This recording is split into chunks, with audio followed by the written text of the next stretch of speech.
It's time to check Adam's voicemail. Hey Adam, I had Dan Hill's album in the 70s. The next song after Sometimes When We Touch is about him being biracial. He's half black.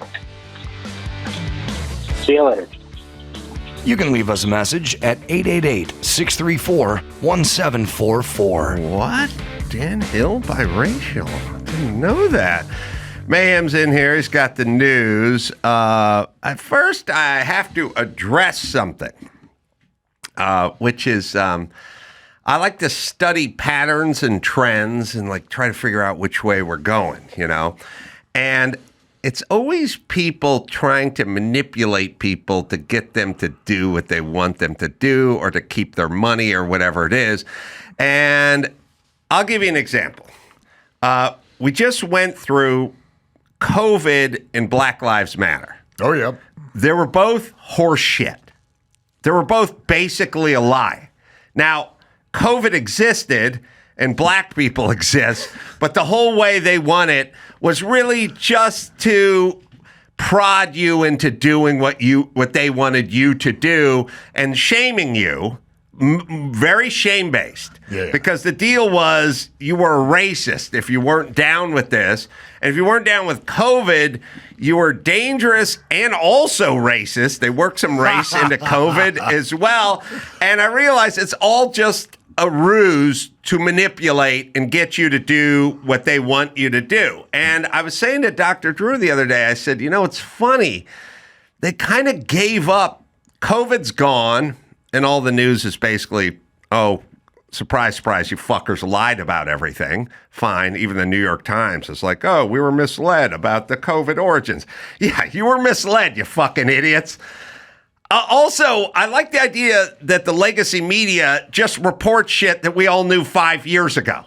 Like, literally, if you listen to AM radio, you knew all the shit they're talking about 4.5, 5 years ago. Now they're coming around to, hey, is everyone sitting down? Yeah, we knew all this shit, you fucking idiots. It was you guys that bought into it, but okay.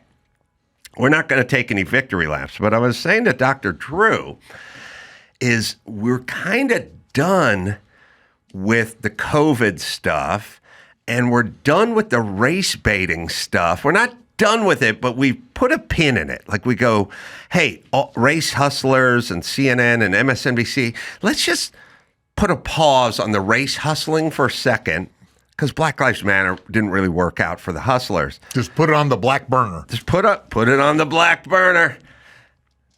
We're now into the classism.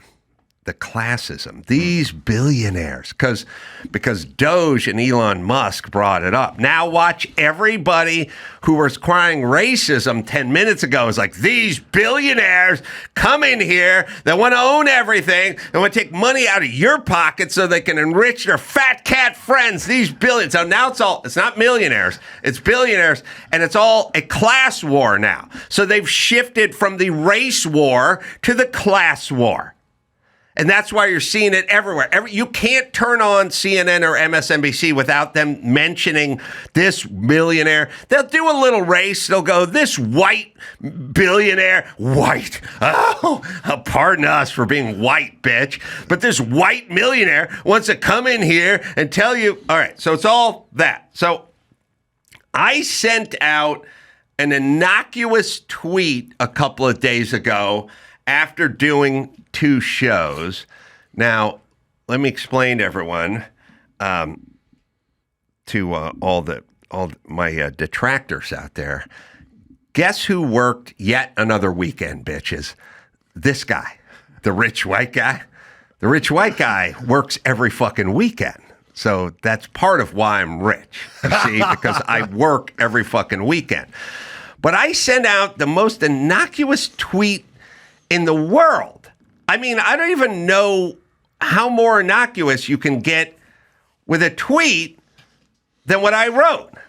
And so at late night, yeah. Well, the reason it was 1:22 a.m. is because I did 2 fucking shows at a club in Arizona and didn't get back to the hotel until 1 a.m. And the tweet reads, I have a thought. How about everyone take care of themselves and their families and not rely on the government. That's all. Been saying it my whole life.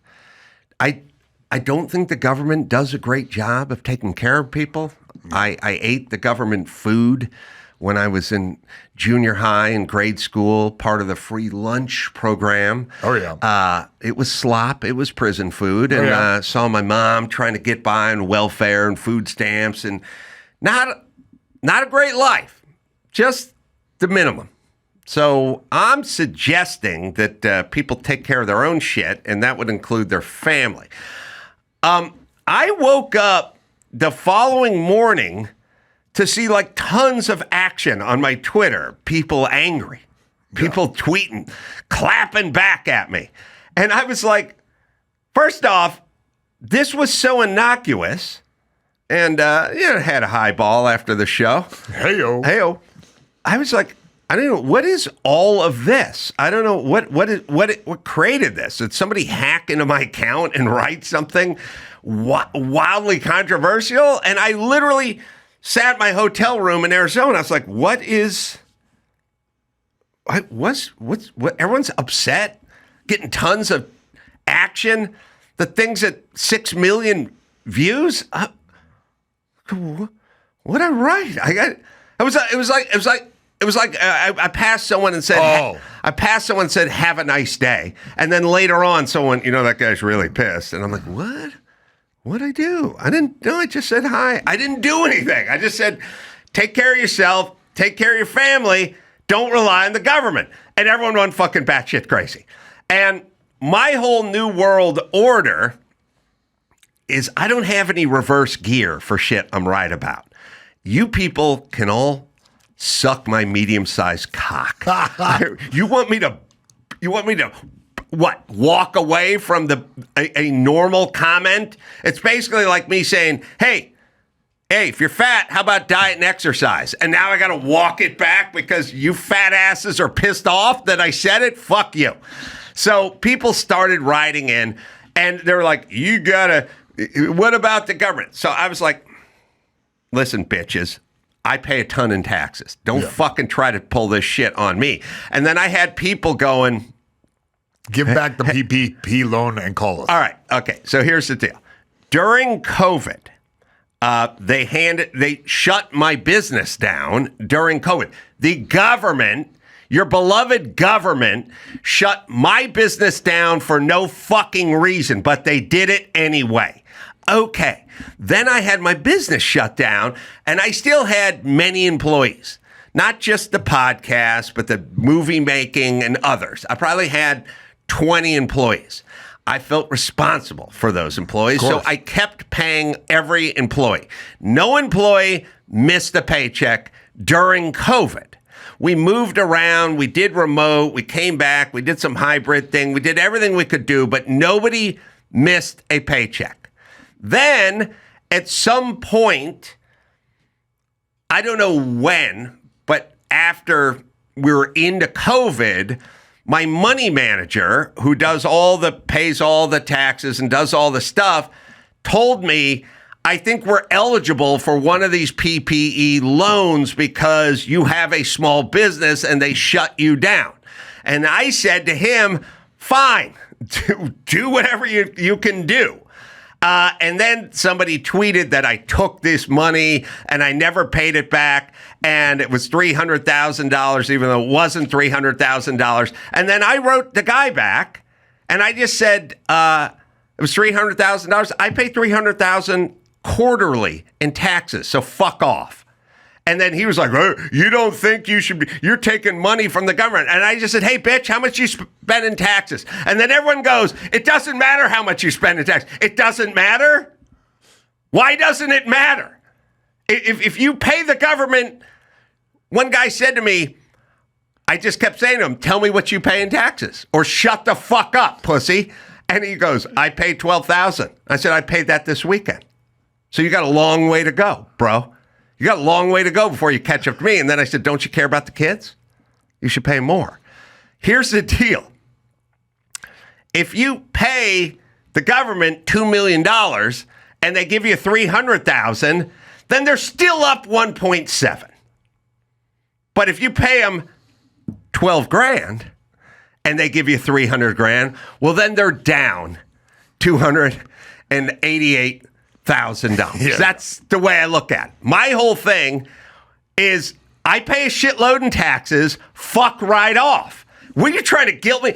By the way, you don't pay a shitload in taxes. So what are you coming after me for, bitch? And I'll tell you why. You're ashamed because you're not successful. So fuck off.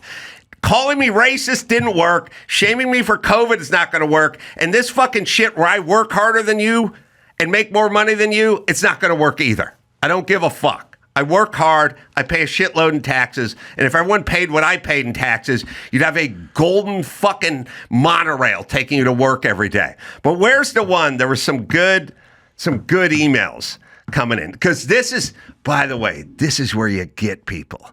You hit them financially a little, and they feel super ashamed, and then they fucking turns to rage immediately. By the way, first things first, the government sucks. I don't trust the government for anything.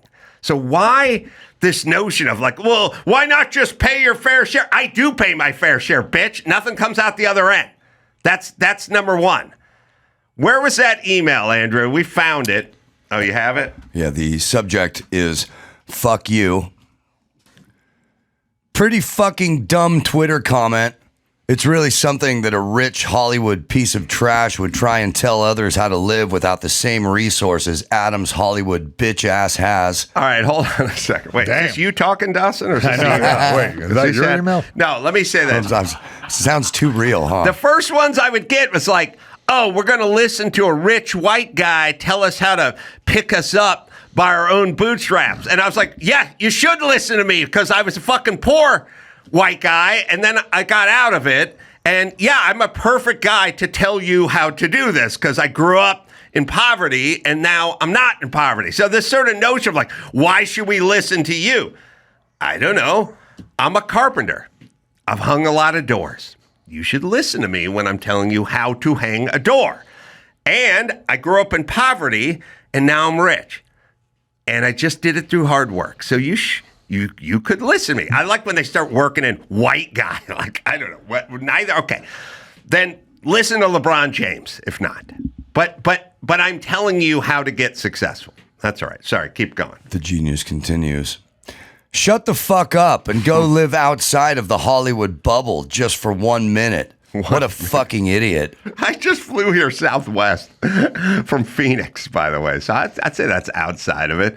Oh, yeah. But people get enraged. I don't understand where the rage is coming from. How dare you tell people to just take care of their families themselves? Well, what's wrong with that? What's wrong with that? Because I shamed them.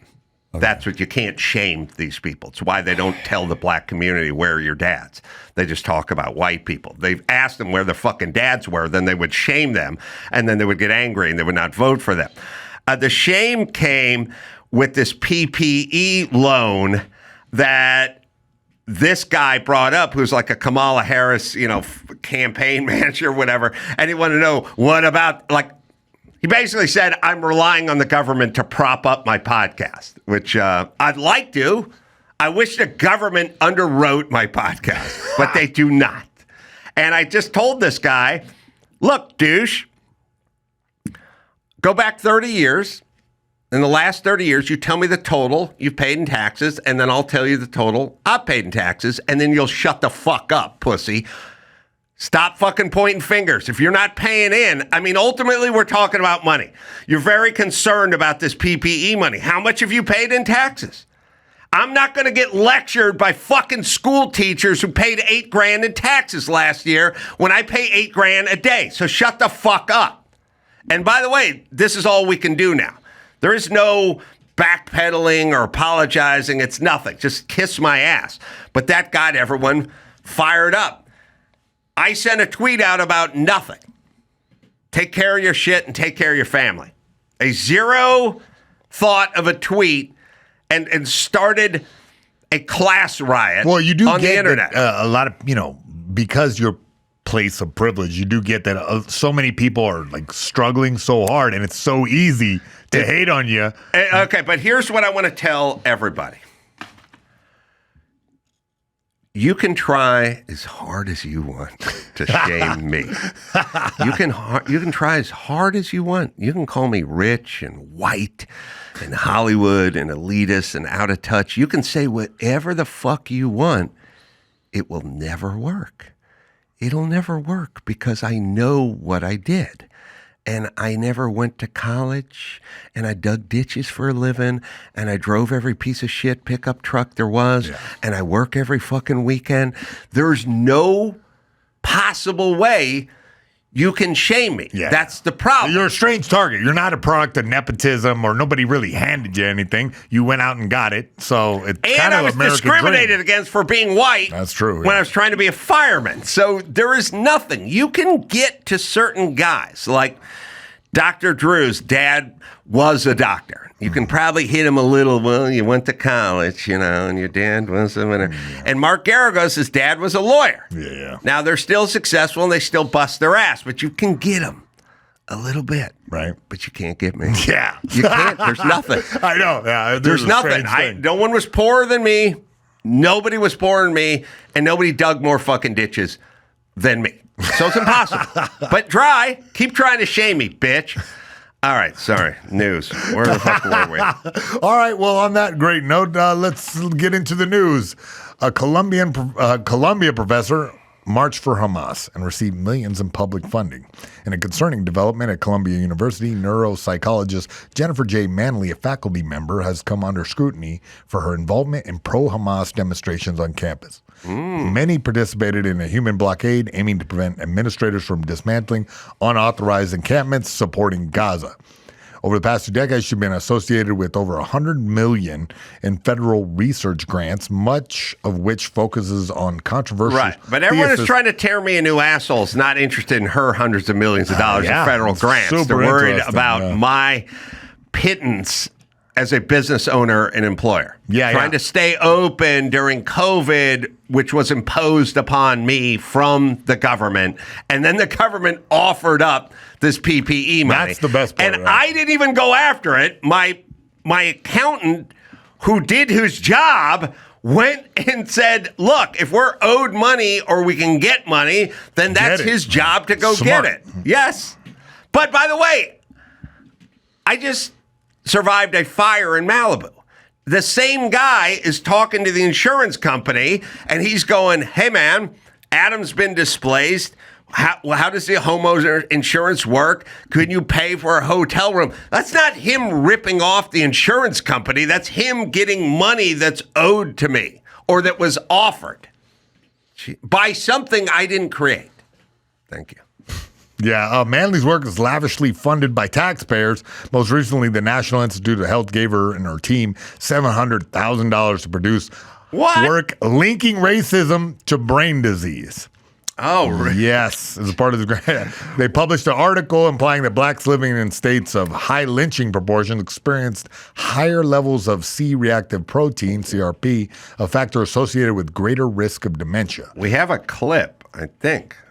I believe so, I think we have We her. shouldn't blame people for their lifestyle choices in terms of their brain health, but instead think about policies and how we can improve brain health from the public health perspective, repairing intergenerational impact of racism and discrimination, that any biological differences are driven by racism and structural and social disparities that are not just in the lifetime of the person, but also prior to us being on this earth.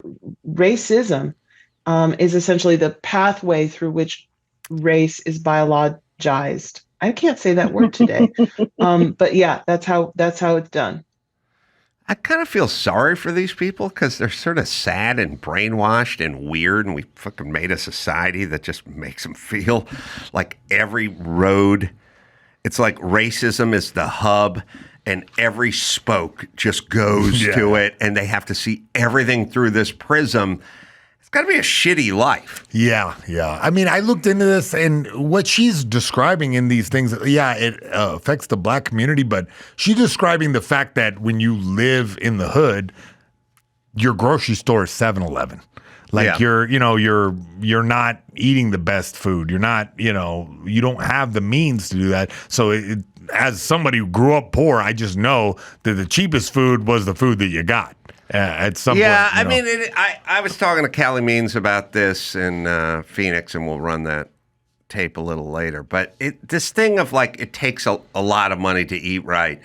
You can eat right. It's just you're eating hard-boiled eggs and oranges and apples and shit, and kids just don't want to do that. No, nobody does. I know. They don't want to do it, but it's not like they don't have access to whatever. I've told people best thing you can eat is eggs, or just whip up a bunch of beans and rice and, put some bouillon cubes in there, whatever. There's a way to do it. It's just nobody wants to do it, but all right.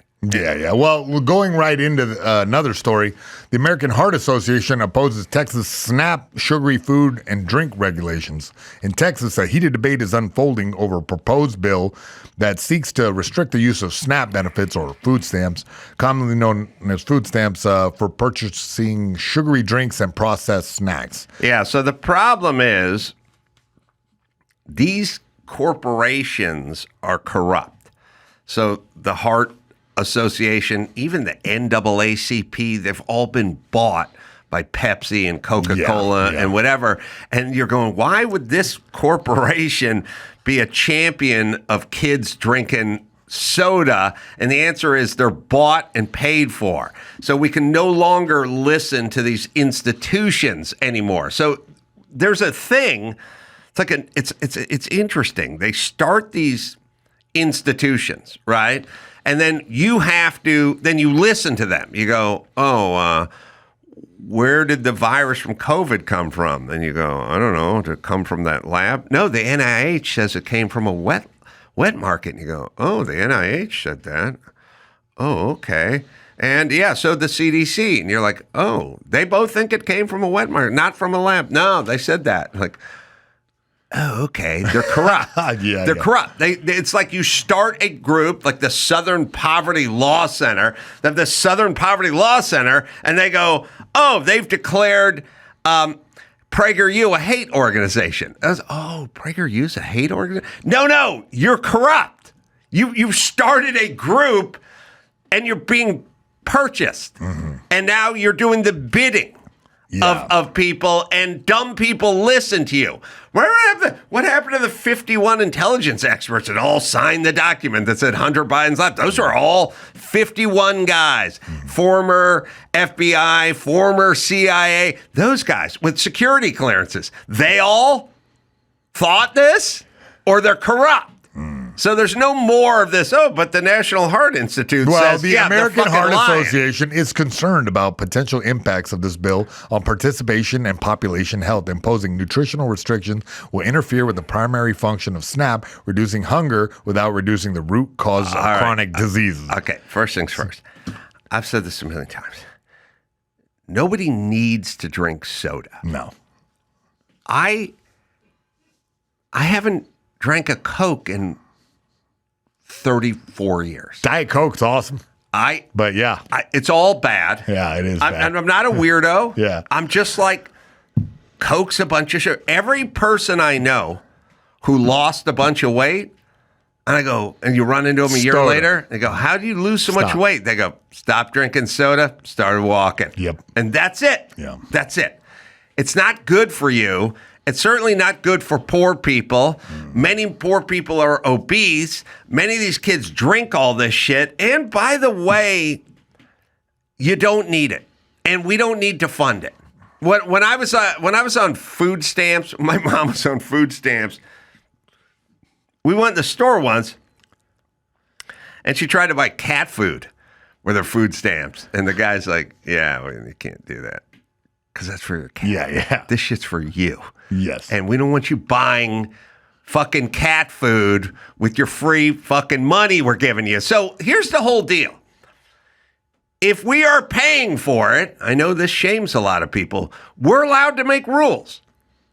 And your kid's fat, and what I want to pay for is soda. Yeah. So good. Don't do it. Well, the argument against it is personal choice. Government assistance shouldn't come with excessive restrictions, to say. Yes. I know. It's all, listen, we've lost our way. when you put your hand out to get anything from somebody, then they get to dictate portions of what you're doing. That's it. Just like if you wanted to borrow my truck to move this weekend, then I could go fill it up before you bring it back. And then you go, why do I have to? You don't have to. You can go rent a fucking truck. Yeah. But if you want to borrow my truck, then you can fill it up on the way back. And I'm allowed to say that. And you know what you're allowed to say? I'm not doing that. Yeah. And then I'm going to go, good, then you don't drive my truck. That's how the world works, everybody. Yeah. They also say enforcement challenge might slow down checkout lines. Nutritional access. Some people don't have access to healthier options. Everyone has access to healthier options. It's called your fucking sink. You can just drink water. Yeah. You can. I know. You can eat a hard-boiled egg. You can do all this stuff if you want. I don't want to do it, but you can. Yeah, and caloric necessity. They say if you're homeless or hungry, access to food, even crappy junk food, is better than no food at all. Soda's never better than no food at all. Yeah. It's never good. Kids are fat. Poor kids are fat. Someone's going to have to start stepping up and telling the truth and shaming these fucking people. But, by the way, because they care about the kids. Yeah. That's the whole thing. Like, I send my tweet out. It's like, oh, what about the kids in wheelchairs? You want them to go hungry? It's like, no. Just stop relying on the fucking government. Yeah. Just stop it. Well, we'll keep an eye on this Texas law. Let's see if it passes. Oh, God.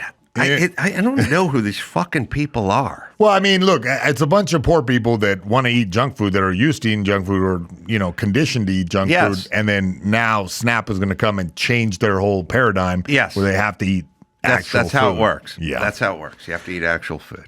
Yeah. Or you cannot take free food from the government. Yeah. You have a choice. You don't need to. If you're offended by it or you want free will, then you could go in and you could use your EBT card to buy food and then use your own fucking money to buy your Dr. Pepper. How about that? That's a novel I idea. can't believe that hasn't been a thing already. Nobody says you can't have soda.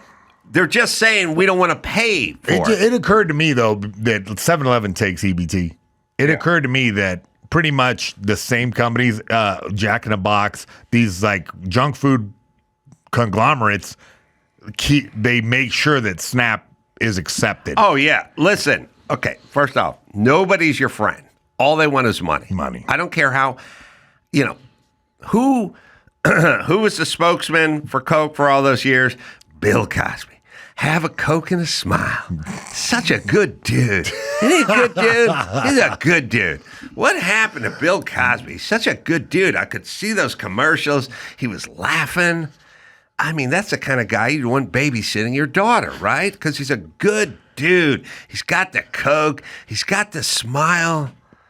He's good. He's a good dude. They're all good. Pharmaceuticals are good. And the government's good. Everyone's good. Everyone just wants what's best for you. Yeah. Yeah. Okay, everybody. Wake up. They want money. Yeah. And whatever it is they're arguing about, it's not you. It's money. Yeah. Okay. Oh, we got the Cosby Coke commercial. No. You need to watch. Guys. You need to watch. I've never seen this one. Watch him dance, man. By the way, I'm adding a third dancer to my mix, Dawson. You got... We got Ellen and Cosby.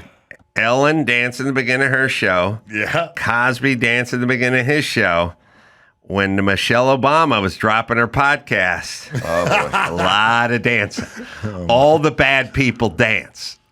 It's a psychological thing, which is they know what they're thinking. They don't want you to know what they're thinking, and the best way to do that is to dance. Because when you dance, everyone thinks you're happy and nice. Yeah. All right, here he is. Sorry. Attention Pepsi drinkers, introducing the new taste of Coca-Cola, the best Coca-Cola ever. That's all I'm going to say. In fact, that's all I have to say. No more words.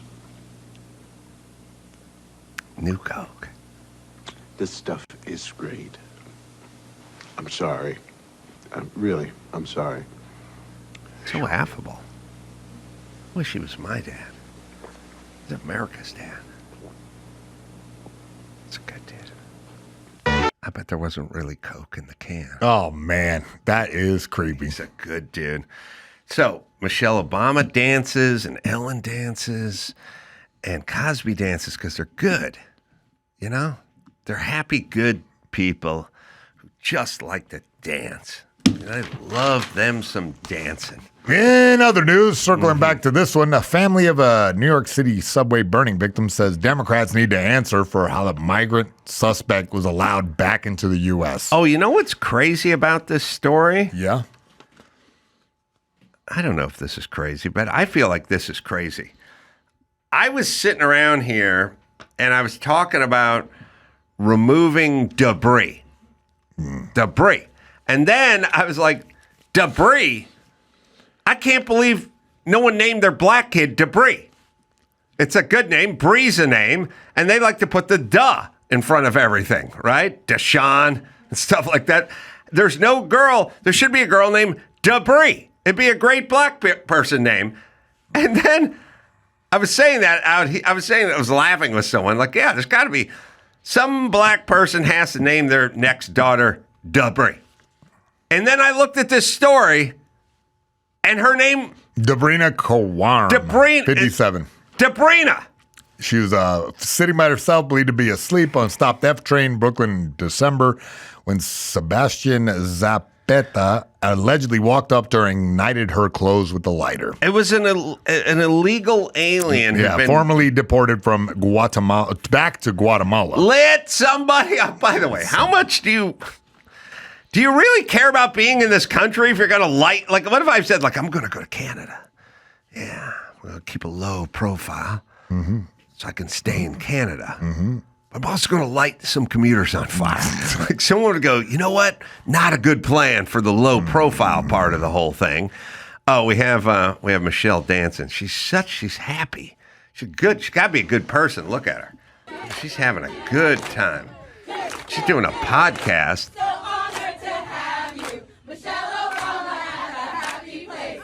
Oh, she's happy.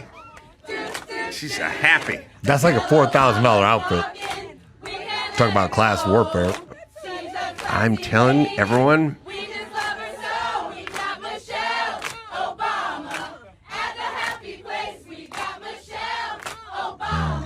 Yeah, be very leery of those who dance. You know she's a coos as soon as they stop the filming. And also, by the way, I wouldn't do it. If somebody said we're going to line a hall with sycophants and they're going to sing a song to you, Adam, and you're going to walk toward the camera and dance, I'd go, let's just do a fucking podcast. Can we just do the podcast? I don't want to do the whole fucking dance thing where everyone's like cheering me on as I walk down a hall lined with sycophant. Well, as somebody who danced to the ring all the time, I'm feeling very uncomfortable with your... Oh, you did the dance all to the time. All the time. I danced with a bunch of Japanese schoolgirls. Like, that was my thing, bro. Oh, shit. I did Dancing with the Stars. Shit. I got to rethink this whole dance thing because now we're indicted. We're in here. Shit, you're right. Quaaludes. God damn it. All right. It only occurs to people.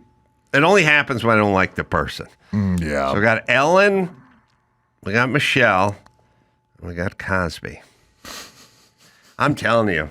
There's something to that. I know. Cosby, you got to watch the beginning of that show. Knowing what you know yes, now. I know. He was just quaaluding chicks all the time. Oh, it is awesome. What a nightmare. Yeah, but this story with the family came out after the guy had a court date, a short court appearance. I didn't get what was going on with her. She got lit on fire. Yeah. And terrible. She was just kind of standing there. I think shock. You know, she was asleep on the train. He lit her on fire. She popped up. He had already left the train. But there's like footage of... Yeah, she was just standing There's footage still. of like a cop walking back and forth. Like It's literally like someone going, I came out and I saw my kid, my 3-year-old, at the bottom of my swimming pool.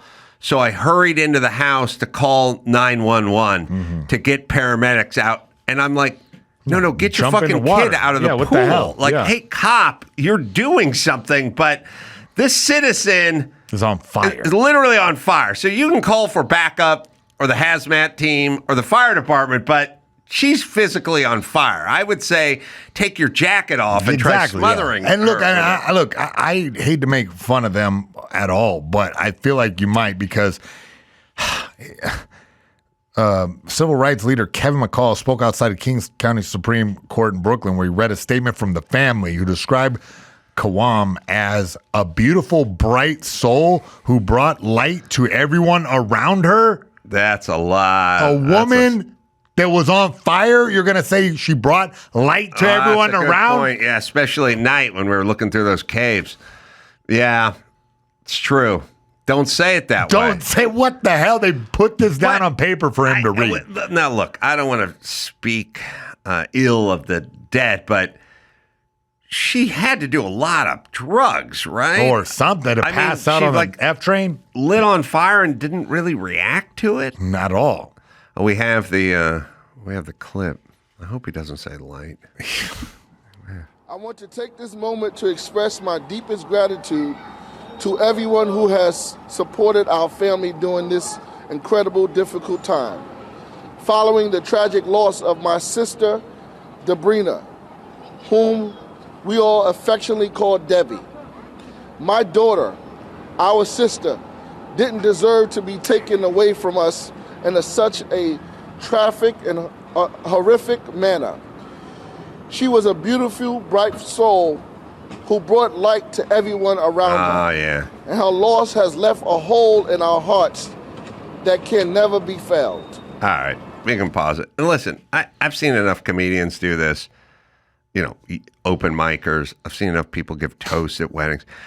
No more reading off your phone. Yeah. You cannot just load up your fucking phone and walk up for a toast at a wedding, on stage, at a presser, and just stare at your phone. Got to be off book. You got to get off book. You can have a beat sheet. You can make some notes. You can have some thoughts. You can't just read your phone. It's a crowd killer.